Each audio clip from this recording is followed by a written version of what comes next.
Nomor 1. Contoh kegiatan yang menggunakan gaya tarik adalah A. Melempar batu, B. Mengayuh sepeda, C. Mendorong gerobak, D. Mengambil air dengan timba.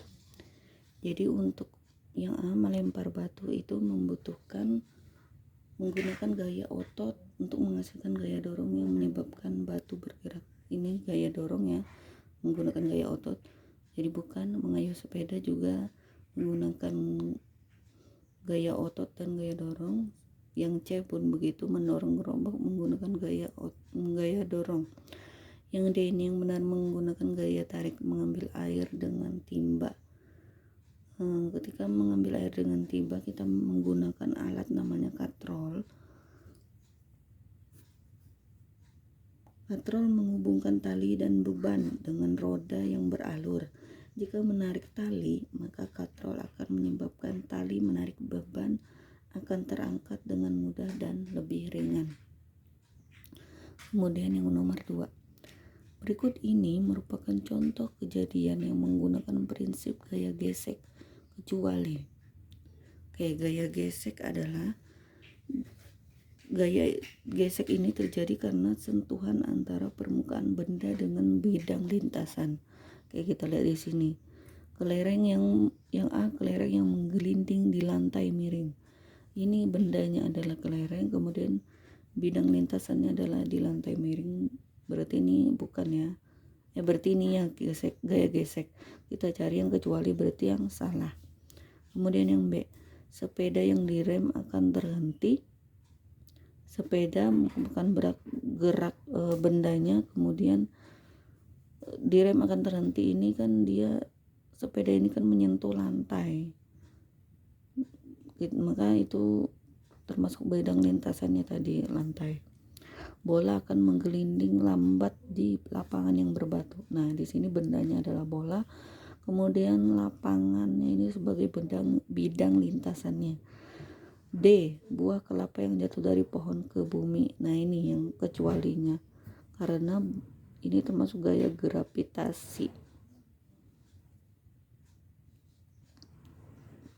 Nomor 3, semakin kasar permukaan ban mobil yang saling bersentuhan dengan jalan, gaya gesek akan semakin A. kecil, B. berkurang, C. besar, atau D. cepat.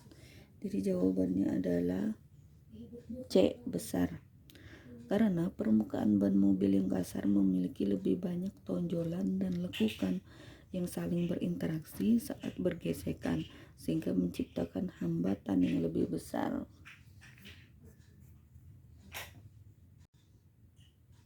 Nomor 4. Penggaris plastik yang digosokkan pada rambut kering memiliki gaya A. magnet, B. listrik statis, C. gesekan, D. pegas. Jadi ketika penggaris digosokkan pada rambut kering memiliki gaya listrik statis. Gaya ini terjadi karena perpindahan elektron dari rambut ke penggaris plastik saat digosok. Penggaris plastik yang sudah digosokkan akan menarik benda-benda kecil seperti kertas karena gaya listrik statis yang dimilikinya. Nomor 5. Mobil mogok akan bergerak maju jika didorong. Dalam hal ini gaya mempengaruhi. Di sini kan mobilnya mogok berarti diam ya. Nah, kemudian maju berarti dia bergerak. Jadi jawabannya adalah B. Benda diam menjadi bergerak. Nomor 6. Berikut merupakan contoh dari gaya dapat mempengaruhi bentuk benda kecuali. Kayak yang di sini A. hitam meremas kertas. Nah, ketika meremas kertas dapat menghasilkan berbagai bentuk mulai dari bola hingga bentuk yang lebih tidak beratur dengan banyak lipatan. Nah, di sini berarti dia mempengaruhi bentuk benda. Yang B. menimba air. Nah, kalau menimba air kan kita memerlukan gaya tarik untuk mendapatkan air. Berarti dia tidak mengubah bentuk benda. Berarti jawabannya yang benar adalah B, karena dia tidak mempengaruhi bentuk benda. Yang C dan D, membuat gerabah dari tanah liat ini kan merubah bentuk benda karena Kalau kita